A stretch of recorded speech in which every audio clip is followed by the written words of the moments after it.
Hello, welcome to the reading section of our OET videos. We're going to begin by looking at one specific part of the reading test. But before we do that, I'm just going to give you an overview of the reading if you're not familiar with OET.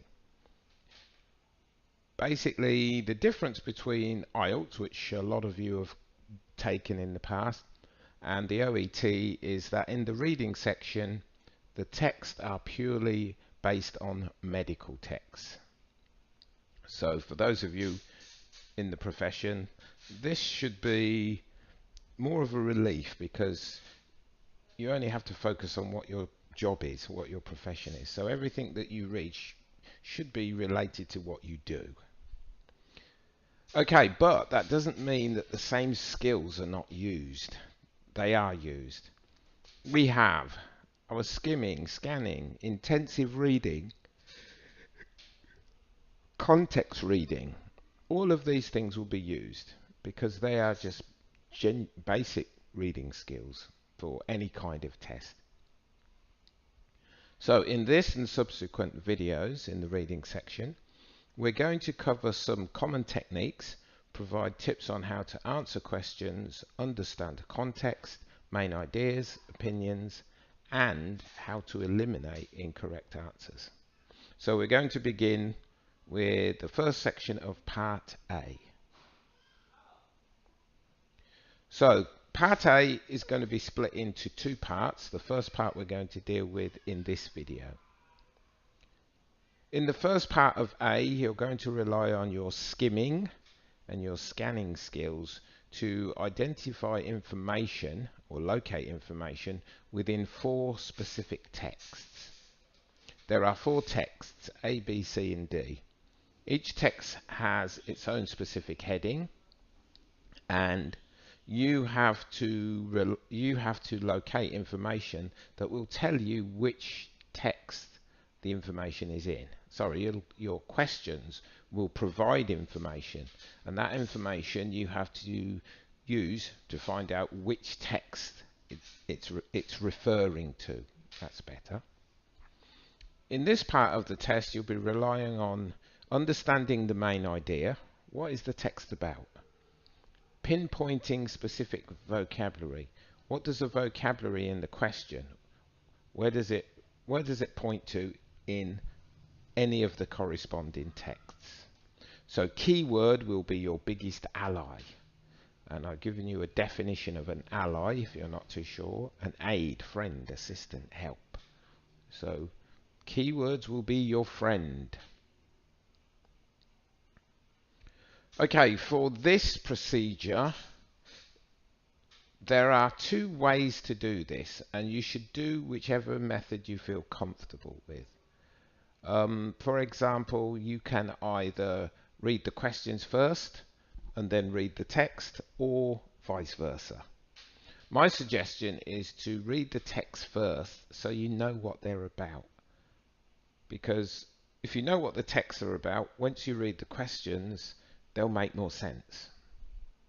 But again, some students or test takers have different methods. Some prefer to do it the other way. So practice a few tests and then see which one you feel comfortable with and then use that one. My suggestion, as I said before, is to read the text first. When you read the text, make sure you note the titles. That's important because that's something you're going to refer back to, which section, and you'll only know the section by the title. So in each section, I've highlighted what I say are my keywords. What I mean is your keywords might be a little bit different, but overall keywords are usually the same for each individual. So I've marked keywords in red for all of the text. So what I want you to do is you'll have to stop the video, read the text, and then after the text this continues.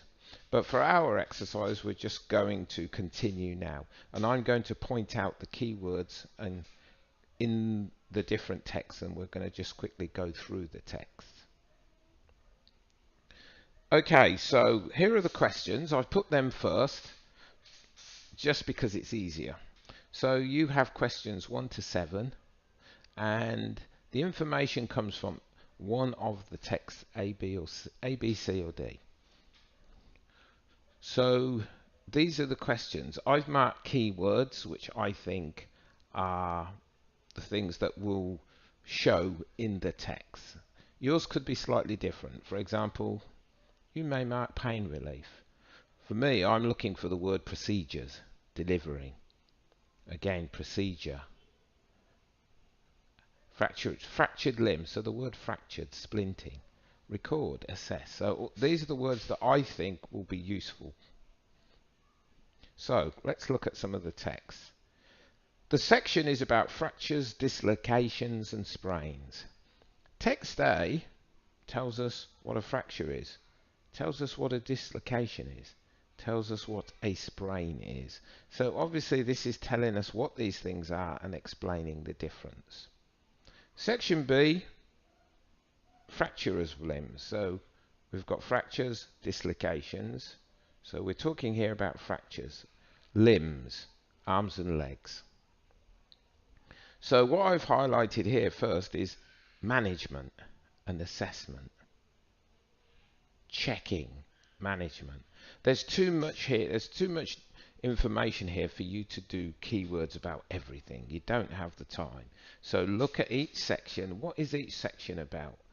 I've highlighted, as I said, management, checking, management, assessing. So they're 4 words. That should be enough for this kind of text. Moving on to text C. This is actually a chart. It's called a drug therapy chart. So some of the things that you can see on here, drug names, dosages. We even have the word drugs, forms, route of administration, dosages.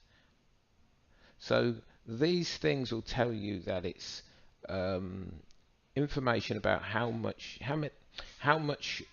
of a drug. Sorry, I'm not a medical person, so I'm probably saying this incorrectly. What dosage of certain drugs should be given to the patient? That's better. So we move on to text D. Text D talks about a technique for plaster backslab for arm fractures. So it's a technique for doing something on an arm fracture. And again, for me, a technique or a procedure will have instructions. Instructions have words. Just like when you're cooking, we've all seen recipes, we've all seen instructions for cooking. They give you verbs. Measure 2 glasses of milk. Boil 2 eggs. Crack, fry, boil, clean. Not clean, sorry. Clear. What else did I say? Saute. There's so many you could think of. Okay, but what I'm really saying here is that they're instructional words or instructional verbs. Here we can see a set of instructional verbs. So the first thing we can see when you see something like this is that it's a procedure. It's a sequence. It's a technique. So you don't need all the other vocabulary. Okay, so after reading the text and marking the keywords, you're now ready to look at the question. The same applies to the questions. Mark the keywords, which I've already shown you and I've already marked for you. And we're going to look at question 1. So, question 1. Let's go back. The procedures for delivering pain relief. Okay, so delivering pain relief. So associated vocabulary I've written down myself. Medicine, dosage, milligrams, milliliters, names of drugs, drug, administration, things like this. Now, if we look at our text, we will know that text C contains all these things. But just as a check, what we're going to do is, once we've checked that and we think answer C is correct because I've highlighted dose, drug, dosage, milligrams, milliliters. For me, that would be enough. But we can also check with our powers of elimination. We use our powers of elimination to check that the other texts cannot be correct. Text A talks about definitions. It defines a sprain, a fracture, a dislocation. So that's not it. Text B is about managing these things and checking these things. Text D is about procedures and techniques for a fracture. So none of those are about administering drugs or dosages to patients. So it has to be C. Okay, the next one. Moving on. Question 2.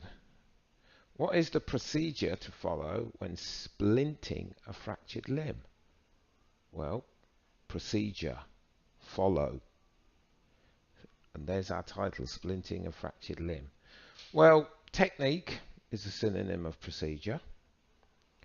Arms, legs, fractured. Arms and legs, limbs, limbs. I forgot to put that in red. That should also be in red, but I didn't do it, but it should be. And again, procedure instructions, fold, measure, wrap, immerse, ensure. All of these words are used in procedures or instructions for you to follow. In fact, the word follow is even there. If you want to have a quick look, we can. There's all our instructional words. They've used the word technique instead of procedure. So again, all of the information is in text D. And again, to check that you are correct, or you feel you're correct, you should follow the same process of elimination. Yes.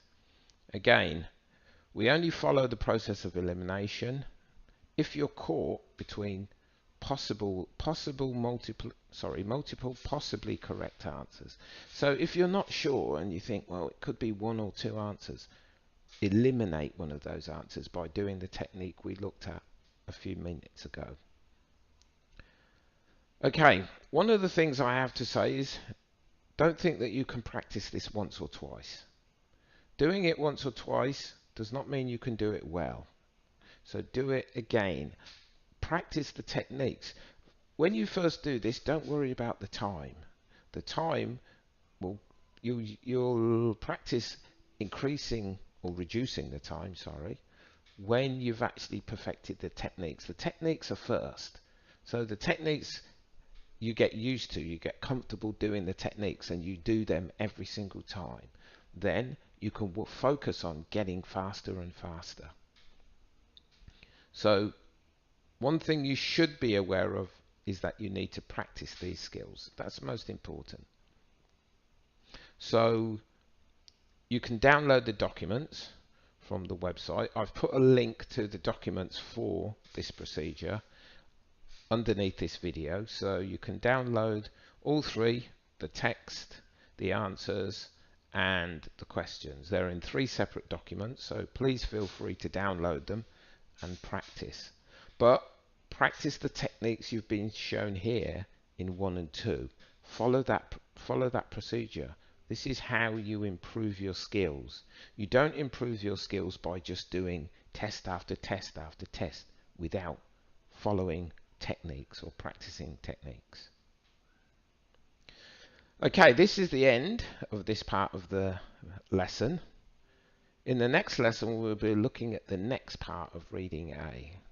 It's a shorter video because there's less questions, but again, I'll break it down fully and you can practice the techniques to improve your skills. So again, visit our channel, subscribe please, visit our website, and the more of you that visit and subscribe, the more of these lessons and the more information we can provide to you. So thank you and keep practicing, and good luck in your test if your test is soon.